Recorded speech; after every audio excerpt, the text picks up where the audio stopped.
Hello friends, and welcome to a special video where I'm going to be doing a reading from the book called The Pipe by Georges Herment. And this is a video for Danny Shore. If you know Danny, you know that in the past couple of years he's become interested in collecting some old books on pipe smoking and reading them on YouTube, and it's been really great. I've really enjoyed listening to him reading these. It's great drive time entertainment, if you will. And Danny's got a fantastic style that he brings to such things. Now, if you know Danny, you know that he's been having some medical problems recently, and he started this book probably a year and a half ago, and hasn't been able to finish it. So at the suggestion of Sue Dunhill, quite a few folks in the YTPC have agreed to read chapters from the book and to try to finish this for Danny. So he's done like chapters 1 through something, and we've all been doing a chapter each, and hopefully at some point this is all going to get put together into one playlist somewhere, and you'll be able to hear the whole book with a number of YTPC presenters reading it. So before I get started reading, this is actually a pipe that I purchased from Danny. Beautifully restored pipe. No name, but nice, chunky, rusticated bowl, very custom built-esque. And I am smoking some Edgeworth Ready Rubbed, which seemed appropriate for, it's original Edgeworth. It's very good stuff. It seemed appropriate since this book is an older book, published in originally I think in 1952, and I'm reading from the 1971 edition.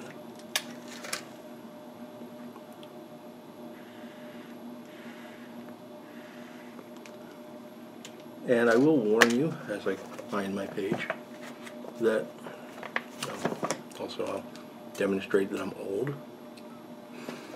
I will warn you as I find my page that this is a bit dated, and I can't say that the information is necessarily good information, but it's historically very interesting. So I'm going to be reading chapter 24 in the book, and this chapter is titled Scraping Out the Bowl. This title is self-explanatory: scraping the interior of the bowl free of its char. So long as he knows what he is about, the expert smoker cannot make a mistake. Scraping out is an operation much less delicate than that of lighting a pipe, its combustion, or its cleaning. In the first place, it implies that the pipe is ripe and consequently less easily broken. Having withstood many shocks, it can now be treated more brusquely. But this does not mean one should go to work with a pickaxe, but by careful scraping, as one might use in peeling an apple or a pear. The object is to obtain an even surface within the bowl, as when the pipe was new, and this is of supreme importance for subsequent smokes.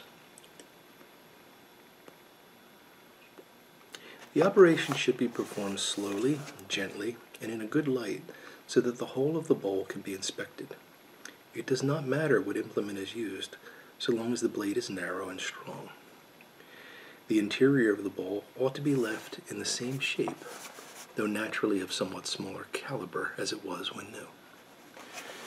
But here a problem arises, a much debated problem among pipe scrapers. To what degree should a pipe be scraped out? There are two schools of thought on this subject.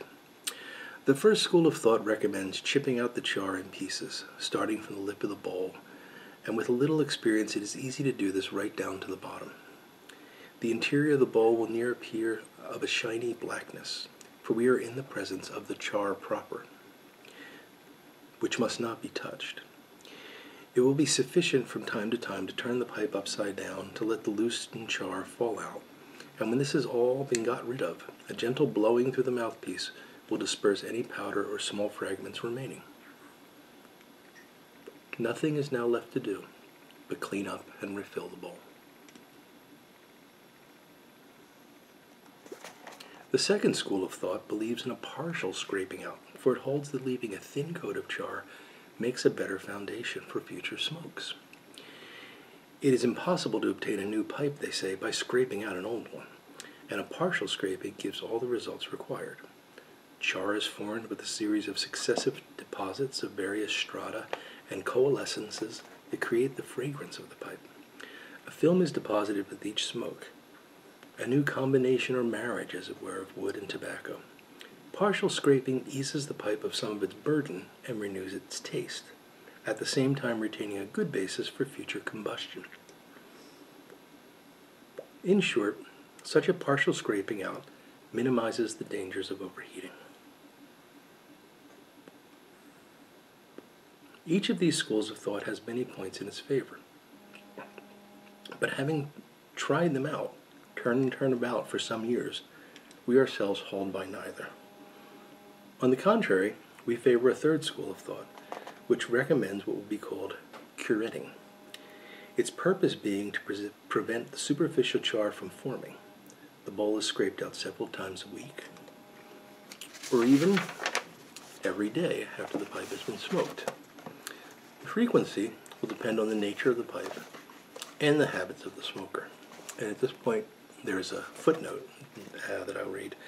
Like the cigarette smoker, the pipe lover may be a light, medium, or heavy smoker. What cannot be said of him is that he lights one pipe from another. The author of this book was not a fan of cigarettes.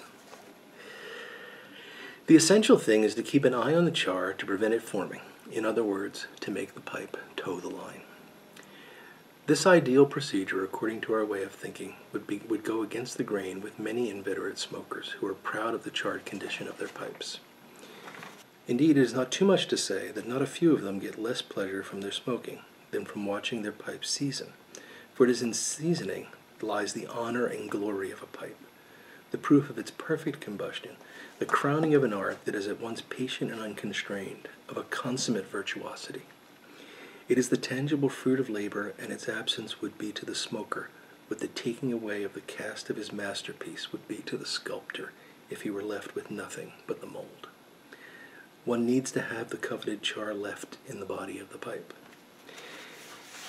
It is needful to bow to facts. A scraped-out pipe will never taste as good as it did when charring up. It then attained a plenitude of savor that it cannot yield when the char has been scraped out. Some smokers are so convinced of this that when the bowl of a pipe gets too charred to be scraped out, they put it aside and get a new one. We have long been proud and courageous apostles of the school that holds that charring should never get to the stage of closing the bowl. Curetting is then a middle term between and combining the two schools of thought. It is the surance guarantee of long life to a pipe. It maintains its fragrance, perpetuates its virginity, and makes the pipe almost as good after many years of service as it was the day it was acquired, thus demonstrating that curetting is an economy as much to the senses as to the purse, especially for those smokers who throw away their old pipes.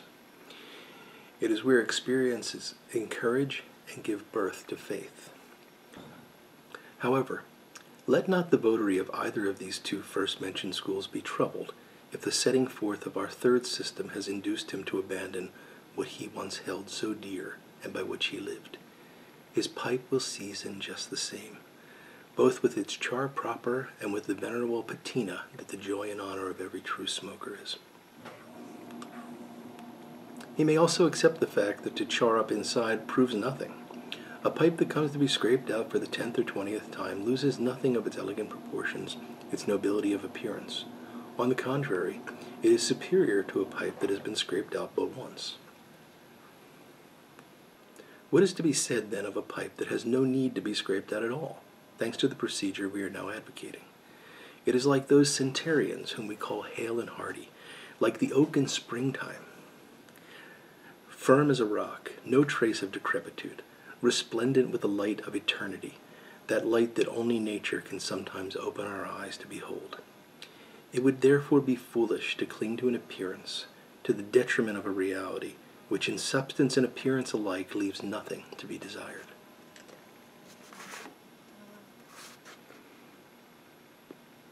Nevertheless, we cannot refrain from words of advice to smokers who still cleave to the first two categories and refuse to abandon their methods and habits. Our remarks are of general interest, so that we may retain the attention of all fervent pipe smokers, whatever their habits or the kinds of pipes they smoke, or their views on scraping out. It is dangerous to cling to the notion that a pipe should only be scraped out, only in extremis. This encourages it to split or crack, particularly if it is very charred up and smoked with tobacco that is too moist. The cherry wood is especially subject to this phenomenon, although its bark exterior should preserve it. Clay pipes are even more susceptible. The smoker will never find his pipe bowl completely charred up, but filling it will become increasingly difficult, especially if carried out properly. We have seen some smokers obliged to stuff in tobacco with a pencil, others even with a knitting needle. Things such as these are less effective than the thumb. In our opinion, the little finger is ideal for a thickly charred pipe, and nothing else should be employed, especially as it has the sensitivity essential to the operation of filling, a sensitivity to be found nowhere else. Special implements of a strange and somewhat fearsome appearance are to be bought, intended to fulfill the operations outlined above. They are practical enough, but in no way indispensable.